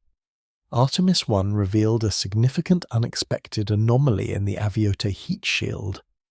More than 100 locations of char loss where the material cracked and broke away rather than ablating smoothly. NASA's own Office of Inspector General report identified 3 potential crew kill mechanisms from the spalling, including the possibility that heat could reach and melt structural bolts holding the heat shield assembly. Together, an independent analysis published in March of 2026 titled Artemis II is not safe to fly argued that the actual crew loss probability for the mission range from 1 in 2 to 1 in 50, far higher than NASA's stated acceptable threshold of 1 in 30. NASA's response to the RV coat problem was not to redesign the material. It was not to develop a new heat shield. It was to modify the re-entry trajectory so that the heating profile would keep the material permeable throughout descent, preventing the gas trapping that caused the cracking. This is clever engineering. It is creative problem solving. It may well be correct, but it is also, in Vaughan's terminology, a deviation that has now been accepted as the new baseline. The original specification for AV coat was that it would work on any re-entry trajectory within the design envelope. It did not. The specification was narrowed. A workaround was implemented. The system was declared acceptable. The mission flew and it succeeded, That is the part that makes normalization of deviance so dangerous to her. The success. The crew survived. The heat shield did not fail. The modified trajectory appears to have worked. And every person in the chain of command who approved the decision to fly with the AV coat workaround, rather than a redesigned heat shield, now has data suggesting they were right. That data will make the next decision easier. It will make the next deviation from the original specification slightly more acceptable. It will make the next workaround slightly less alarming. Let me put it this way because I think the analogy is precise enough to be useful. Imagine you own a car and one day you notice that the brake pads are worn unevenly. A mechanic tells you the pad's not failing, but they are wearing in a pattern that was not intended by the manufacturer. The mechanic recommends replacing the brake pads with a new set designed to wear evenly. Instead, you decide to change how you drive. You brake earlier, more gradually at lower speeds in a way that keeps the uneven wear pattern from causing a problem. You do this for a year, the brakes work fine. You never have an incident. You tell your friends the brakes are good, and because the brakes have worked fine for a year, you gradually stop braking earlier, and more gradually, you start driving the way you used to because the brakes have been fine. And changing how you drive is inconvenient, and life is busy, and it has been a year without a problem. That is normalization of deviance applied to your morning commute. Now scale it up to a spacecraft re-entering Earth's atmosphere at Mach 32 with 4 people inside, and you understand why Diane Vaughan's concept keeps me up at night when I think about the Artemis program. There is another element of this pattern that is worth naming explicitly because it applies directly to where NASA is right now. Vaughan identified that normalization is accelerated by external pressure, schedule pressure, budget pressure, political pressure, competition. The O-ring concerns at the OC were overridden, partly because of launch schedule pressure. The foam concerns on Columbia were not fully investigated, partly because of the operational tempo of the shuttle program. These are not excuses. They are environmental factors that make normalization more likely and faster. The Artemis program, as we sit here in April of 2026, is operating under extraordinary external pressure. Congressional scrutiny of the program's cost, roughly $4.1 billion per SLS plus Orion launch, is intense and growing. The geopolitical competition with China is real and accelerating. The Starship HLS delays are compressing the timeline. The public expectation set by NASA's own messaging about the path to the surface being open creates its own momentum. Every one of these pressures pushes in the same direction. Fly. Move forward. Keep the timeline. Do not slow down. And the heat shield decision, the decision to fly the AV coat workaround rather than redesign the material, was made within this pressure environment. I am not saying the pressure caused the decision.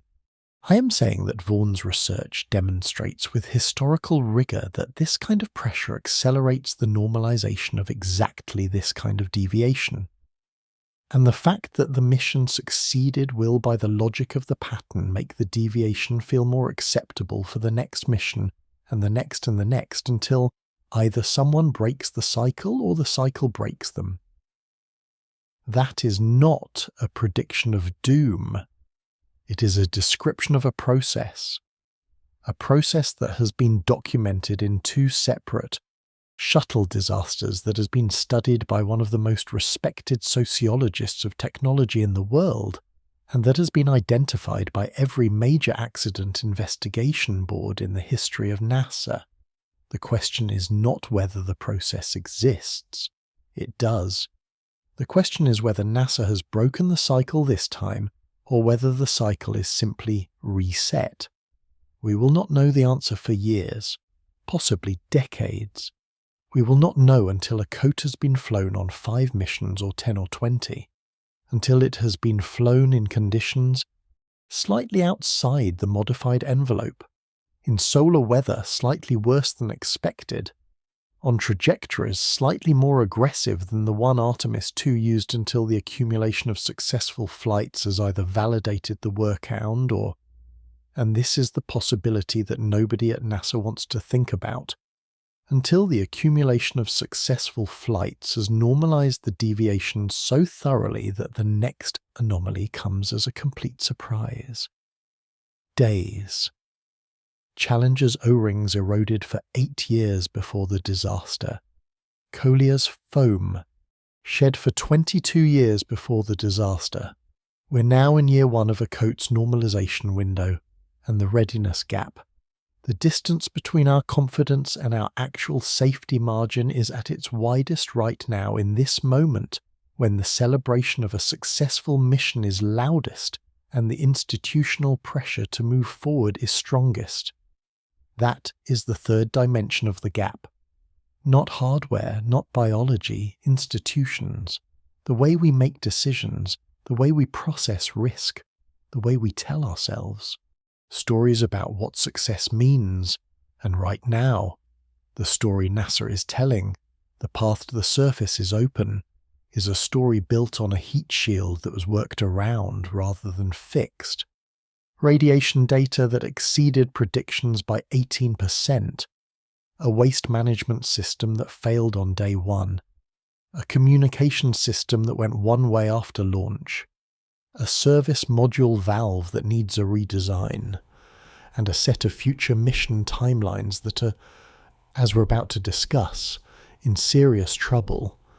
Because the next question, the one that follows naturally from everything we've discussed so far, is not can we get to the moon? We just demonstrated that we can orbit it.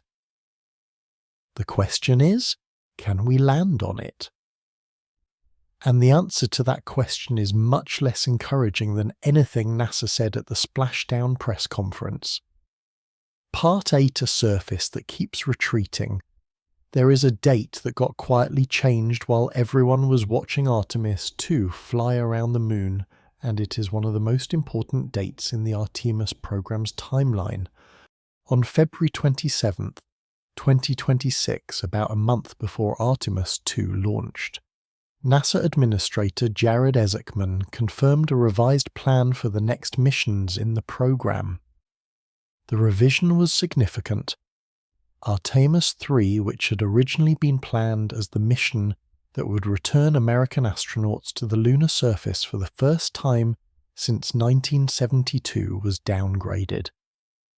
It would no longer attempt a landing. Instead, Artemis III, targeted for mid-2027, would be an orbital test of one or both of the commercially developed human landing system vehicles, SpaceX's Starship HLS and Blue Origin's Blue Moon in Earth orbit. Not lunar orbit, Earth orbit, no landing, no surface operations, just a rendezvous and docking test. The actual crewed lunar landing was pushed to Artemis IV, now targeted for early 2028. If that date holds, and the people whose job it is to evaluate these timelines are expressing serious doubt that it will.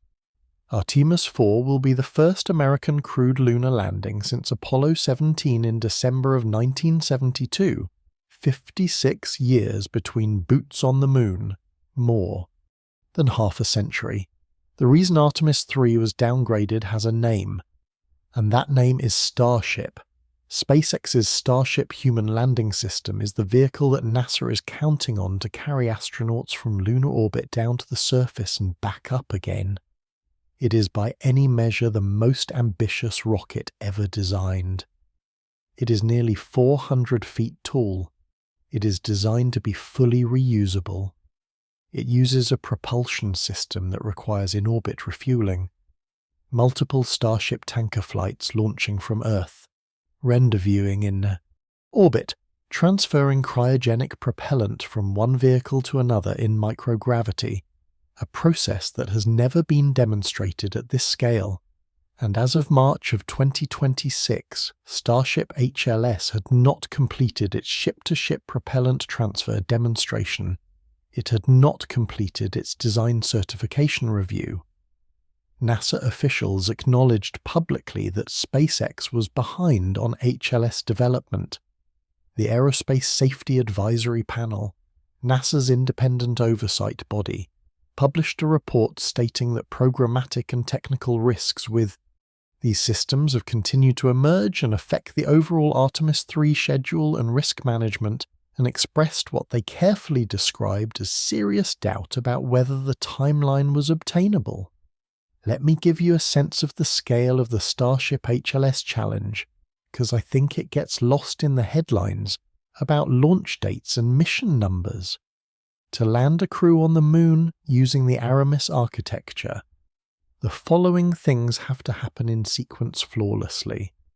First, a Starship HLS vehicle has to be launched into Earth orbit.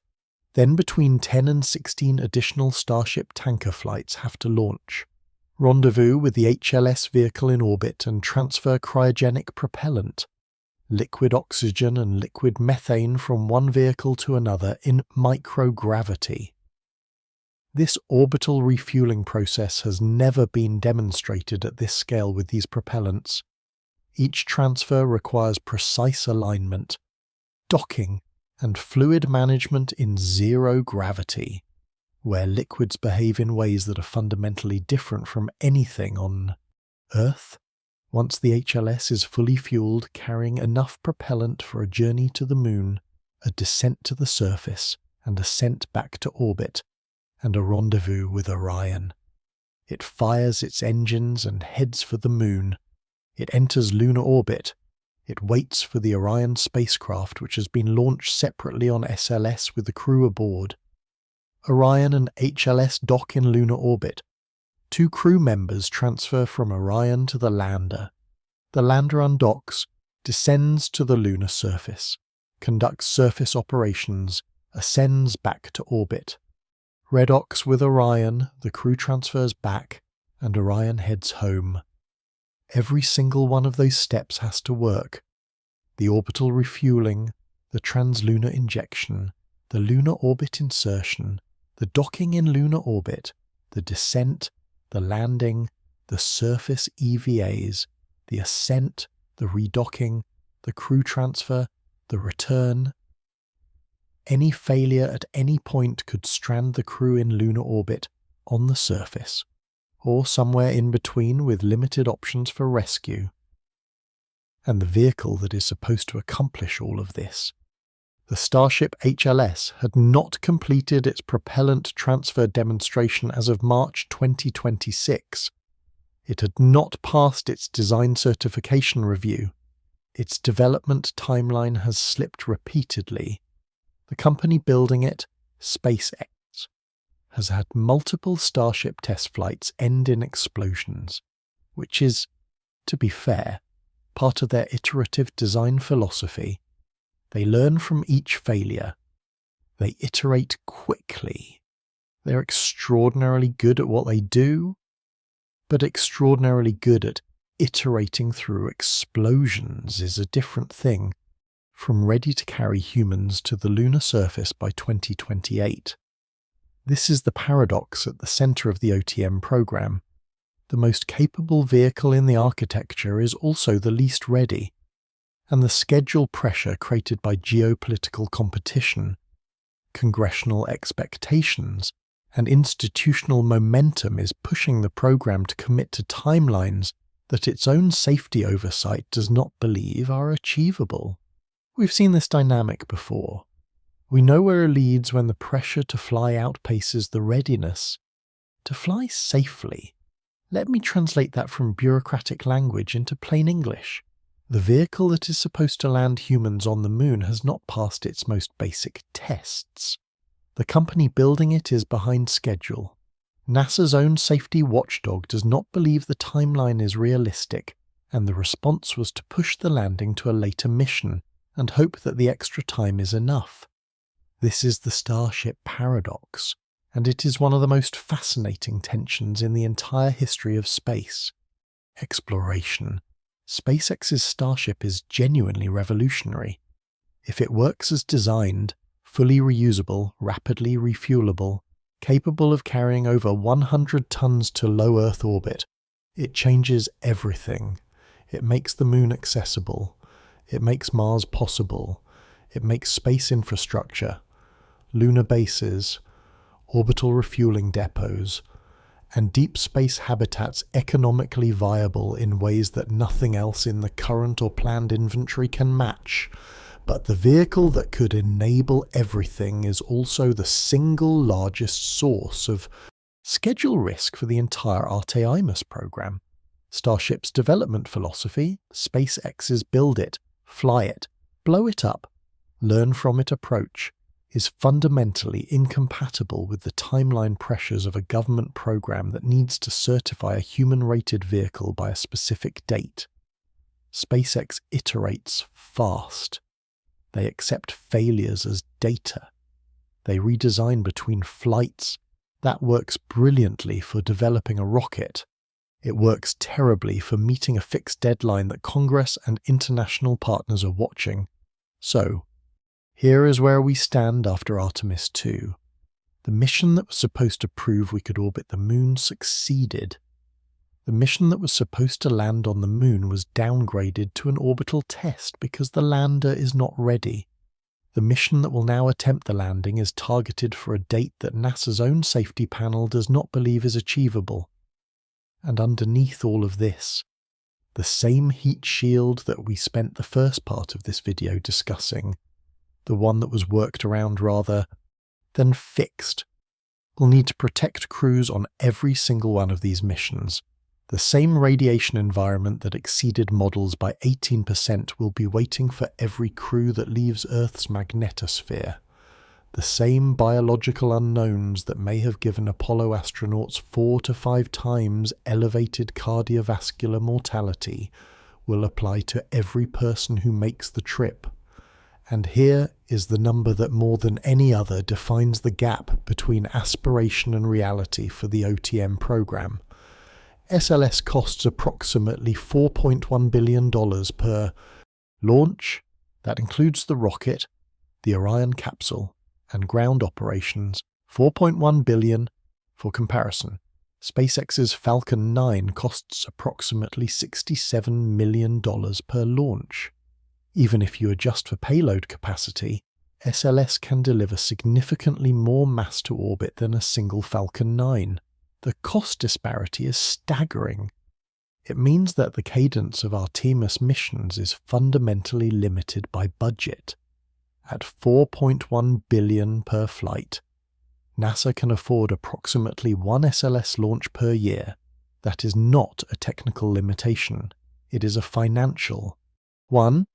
And it means that the pace of progress toward the lunar surface is not determined by how fast engineers can solve problems. It is determined by how often Congress is willing to write a $4 billion check. The readiness gap is not closing, it is compounding. Each new piece of the puzzle, the Starship delays, the heat shield workaround, the radiation overshoot, the system failures, adds another variable to an equation that gets more complex with every mission, and the timeline is not waiting, because while NASA is working through these challenges at the pace of government procurement and congressional appropriation, there is another space program on the other side of the planet that is not waiting at all. Part 9, The Clocks. In August of 2026, 4 months from now, as I record this, China is planning to launch Chang'e 7 to the lunar South Pole, not into orbit to the surface. The mission will include an orbiter, a lander, a mini hopping probe designed to explore permanently shadowed craters, and a rover. Its primary objective is to map resources near the South Pole and search for water ice in the same permanently shadowed regions that the Artemis program has identified as its primary scientific and strategic target. Chang'e 7 is not China's first rodeo at the moon. Chang'e 4 landed on the lunar far side in 2019, the first spacecraft ever to do so. Chang'e 5 returned lunar samples in 2020. Chang'e 6 in 2024 returned samples from the far side of the Moon, another first. Each mission has been executed on schedule, within budget, and with a level of methodical precision that stands in quiet contrast to the OTM program's timeline revisions. Chang'e 8 follows in 2028. It will test in situ resource utilization technologies, the ability to extract useful materials from lunar soil, a capability that is essential for any permanent human presence on the Moon.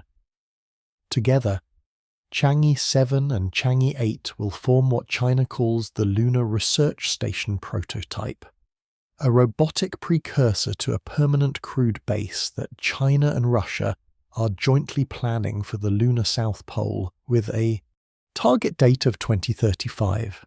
I am not telling you this to make it a competition. The science does not care about flags, but the timeline matters because it creates pressure, and pressure interacts with the readiness gap in dangerous ways. If Artemis IV slips past 2028, and the people whose job it is to evaluate this believe it might, then there is a real possibility that China will have operational robotic infrastructure at the South Pole before a single American astronaut sets foot on the lunar surface. That is not a failure of American engineering.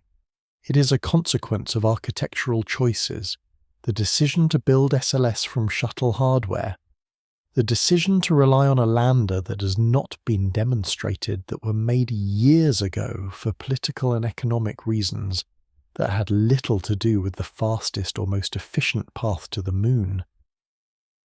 And there is another clock ticking. The International Space Station, humanity's only permanent foothold in space, continuously inhabited since November of the year 2000, is targeted for deorbit in January of 2031. The plan is to lower its orbit gradually and use a SpaceX-built deorbit vehicle to guide the 350-ton structure into a controlled re-entry over the South Pacific. There is something almost poetic about the contrast. On one side of the planet, the United States is celebrating a successful lunar flyby and debating when its lander will be ready. On the other side, China is preparing to put a rover on the South Pole in 4 months, followed by a resource utilization demonstrator 2 years after, followed by a permanent robotic base within the next decade. No fanfare, no press conferences about the path to the surface being open, just a methodical step-by-step program executing on schedule. China's approach is fundamentally different from the Artemis architecture, where Artemis relies on the largest rocket ever flown, SLS, paired with the most ambitious lander ever designed. Starship China is building incrementally, small missions that prove specific technologies, robotic precursors that map resources. Before humans arrive, a philosophy that says let the robots go first, confirm the science, demonstrate the technology, and then send people. Neither approach is inherently superior, but one of them has been executing on schedule for the past 7 years, and the other has been revising its timeline for the past 3. And the gap between them, the gap between methodical robotic progress and ambitious human spaceflight promises, is widening, not narrowing. The ISS question makes this even more urgent. Humanity has maintained a continuous presence in orbit since November 2nd of the year 2000.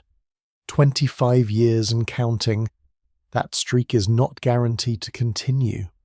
The station is aging. Coolant loops are leaking. Structural modules are showing signs of fatigue. The planned deorbit in 2031 assumes that a replacement, a commercial space station capable of hosting research and crew, will be operational by then, but every independent assessment says it will not. The Office of Inspector General says early 2030s at best. That means a gap during which the species that just celebrated flying 4 people around the Moon might not have anywhere to send people in orbit at all. The question that nobody has a good answer to is what replaces it. NASA has contracted with several companies to develop commercial space stations that would take over low Earth orbit operations. But NASA's own Office of Inspector General concluded that these commercial stations are unlikely to be operational before the early 2030s, which means there is a very real possibility of a gap, a window of time, possibly years, during which humanity has no permanent presence in orbit. ISS Program Manager Dana Weigel has acknowledged that NASA may need to extend the life of the ISS to avoid this gap. But extension has limits. The station structure is aging. Its modules were designed for 15-year lifespans and have been in orbit for more than 25. Coolant leaks have been increasing. Structural integrity is a growing concern. So, picture the situation. Artemis is celebrating a successful flyby, but cannot land until 2028 at the earliest, with serious doubt about even that date. China is preparing to send robots to the same part of the moon that Artemis is targeting. The only existing human outpost in space is scheduled to be destroyed in less than 5 years with no confirmed replacement. And the vehicle that is supposed to make everything possible, Starship, has not completed its most basic demonstration flights. The readiness gap is not just about Artemis. It is about the entire architecture of humanity's presence in space. We're in a moment where everything is supposed to be transitioning from ISS to commercial stations, from low Earth orbit to the lunar surface, from government monopoly to public-private partnership. And every single piece of that transition is behind schedule, over budget, or dependent on technology that has not been demonstrated. And if you want to understand what the readiness gap really means, what it means, not in the abstract, but in terms of human lives and human ambition, you only have to look one step further down the road, past the moon, past the South Pole, past the water ice and the permanently shadowed craters, past the Artemis program entirely to a destination that makes everything we have discussed tonight look like a warm-up exercise. I want to leave you with one more image before we move to the final part of tonight's video. Right now, at this moment, the International Space Station is passing overhead at 17,500 miles per hour. Carrying a crew of people from multiple nations who are conducting experiments, maintaining systems, and living in space the way human beings have been living in space continuously for more than 25 years. That continuity, that unbroken thread of human presence beyond Earth is something we take for granted. We assume it will continue.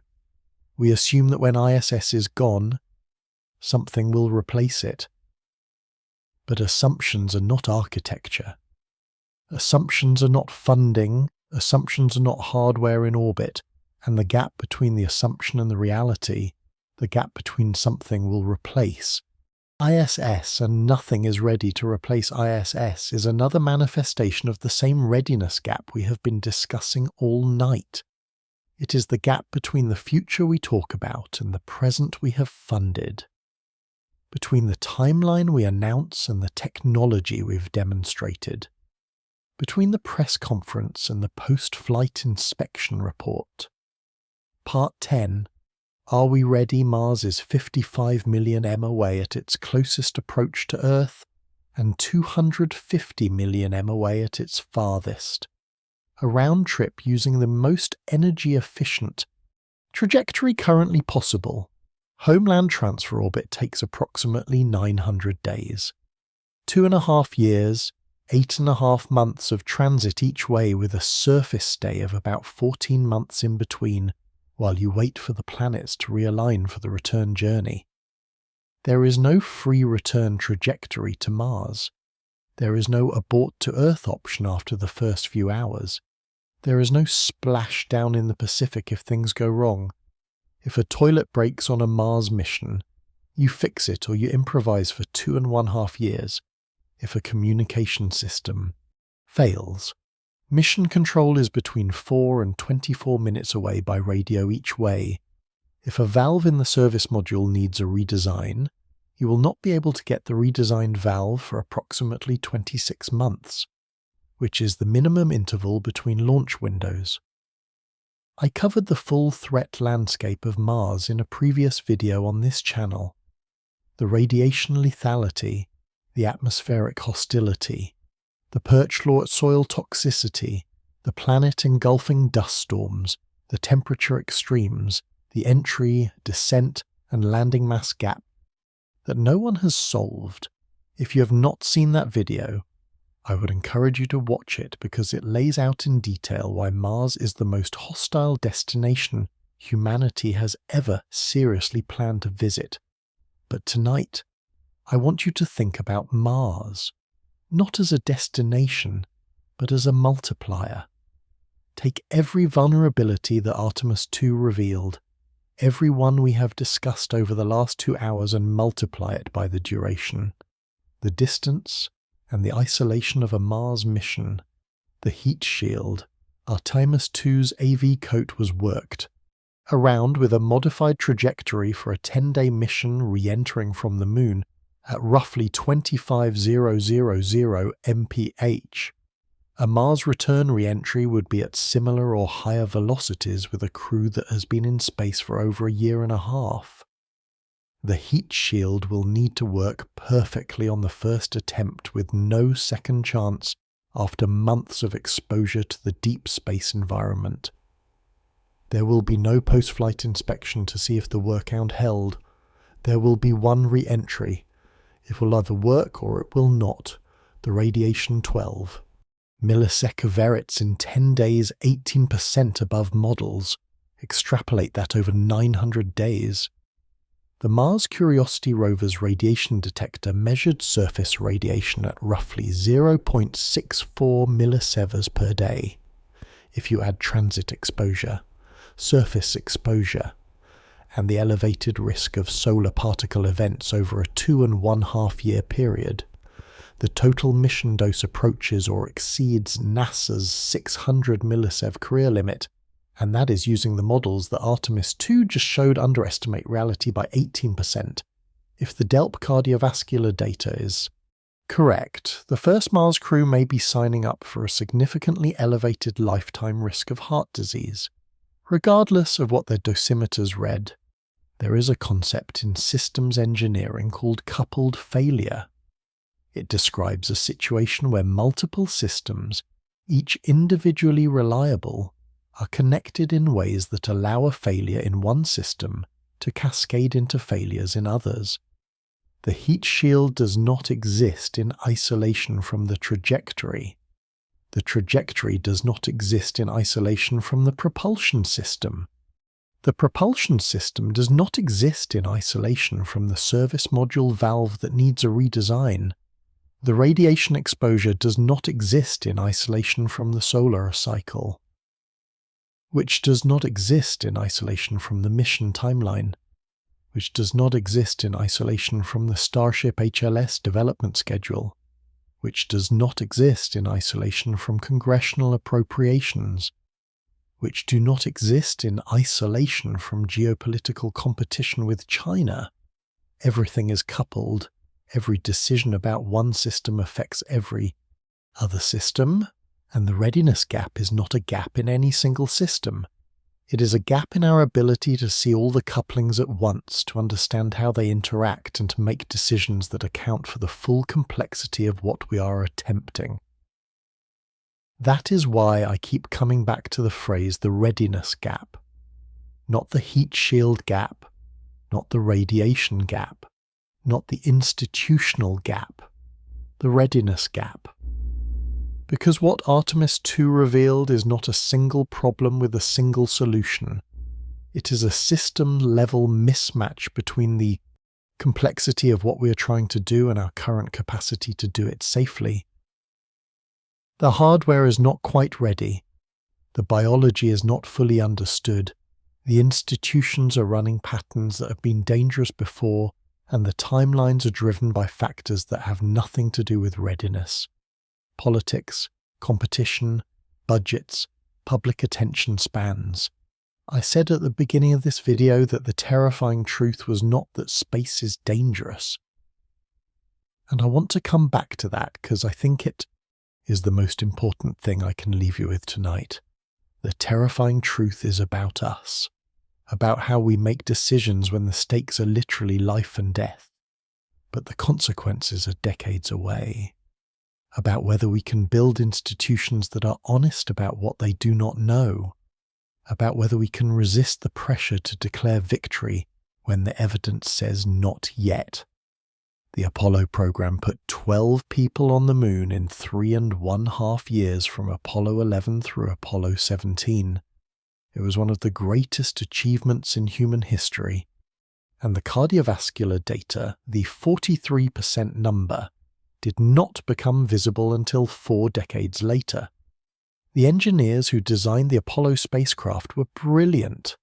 The managers who ran the program were dedicated. The astronauts who flew the missions were brave beyond measure, and none of them knew that the radiation they were flying through might be slowly damaging the blood vessels of the crew. The knowledge did not exist. The tools to detect it did not exist. The timeline between cause and effect was too long. We have more tools now. We have dimeters that measure in real time. We have the DELP study. We have Vaughan's framework. We have 40 years of accident investigation that tells us exactly what the warning signs look like and exactly how organizations failed to heed them. We have every advantage that the Apollo and Shuttle programs did not.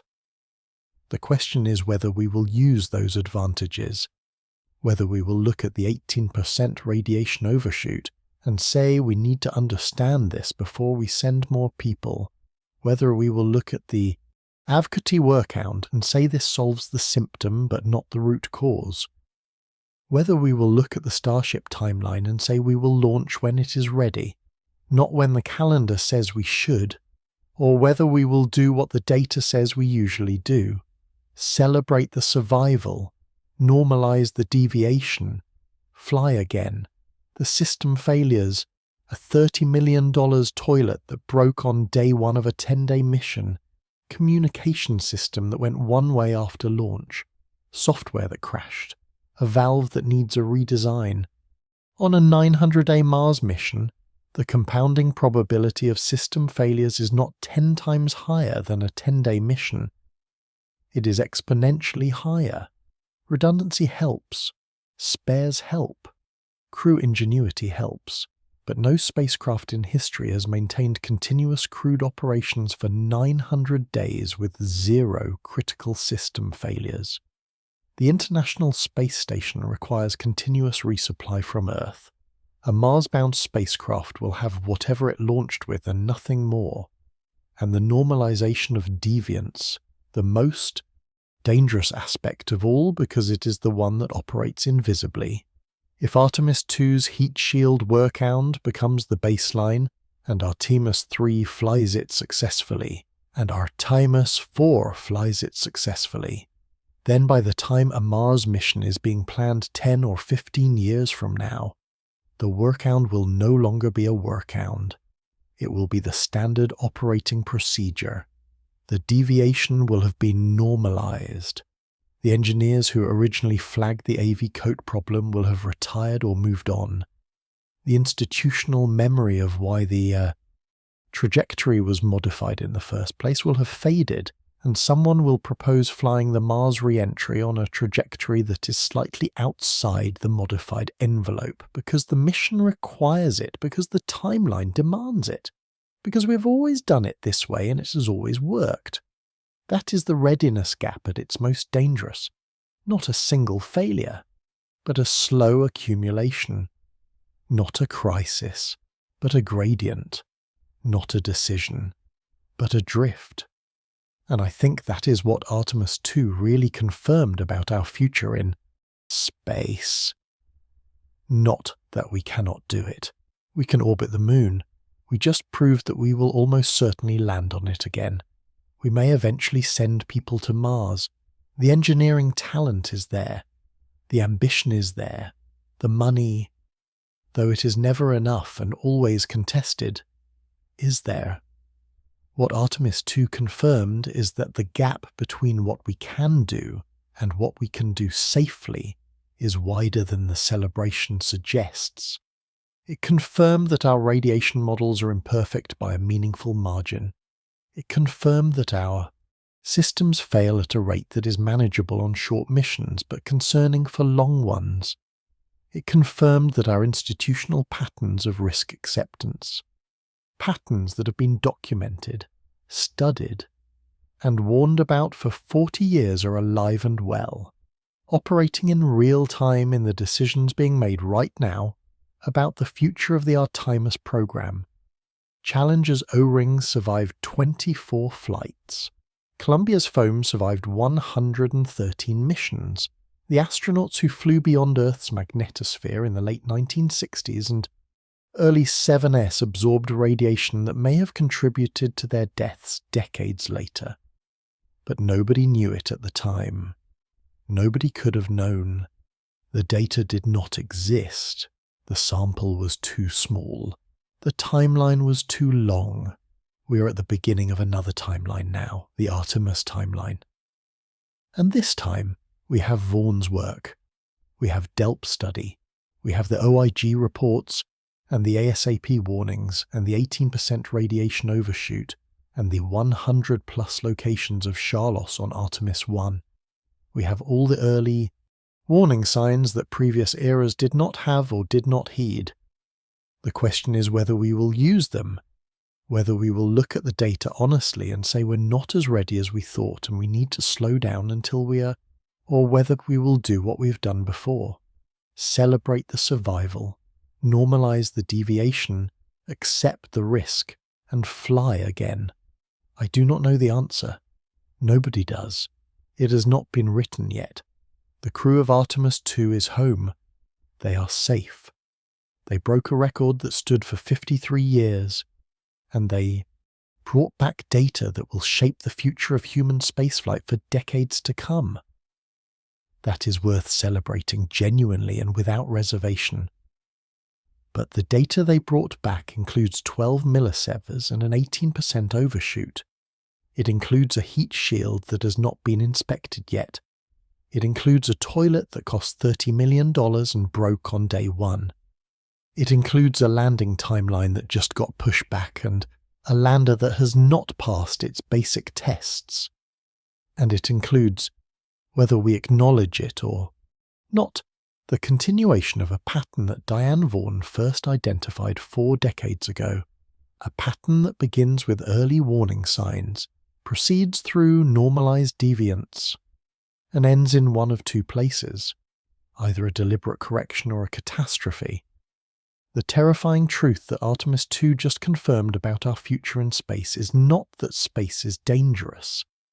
Every child who has ever looked up at the stars knows that the terrifying truth is that the gap between our ambitions and our readiness is not closing as fast as our timelines suggest, that the biological cost of deep space travel may be accumulating in ways we do not yet fully understand, that the institutional habits that have preceded every catastrophic failure in NASA's history are present in the decisions being made today, and that the choice between correction and catastrophe is not a choice that gets made once in a dramatic moment with cameras rolling.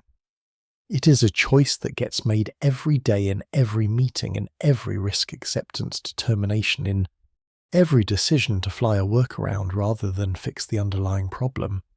The Apollo astronauts went to the moon and came home heroes. The cardiovascular data came decades later, quietly in an academic journal. The Challenger engineers warned about the O-rings for years before the disaster. The Columbia phone was documented on 113 flights before the final one. The warning signs are always there. The question is always the same. Are we willing to see them? The Artemis II crew is safe tonight. The capsule is being inspected. The data is being analyzed. The next missions are being planned and somewhere in a document that very few people will read. The numbers are telling a story that the press conference did not. 12 millisieverts, 18% 104 locations of Charos, 43% cardiovascular mortality, 24 flights before Challenger, 113 before Columbia, 1 crude flight of AV Coat. The stars are not going anywhere. The question is whether we are ready to go to them honestly, and after tonight, I think you know that the honest answer is not yet, not quite. But maybe if we're willing to listen to the data instead of the celebration, we're getting closer to being ready to admit that, and that, strange as it may sound, might be the most important thing Artemis II accomplished.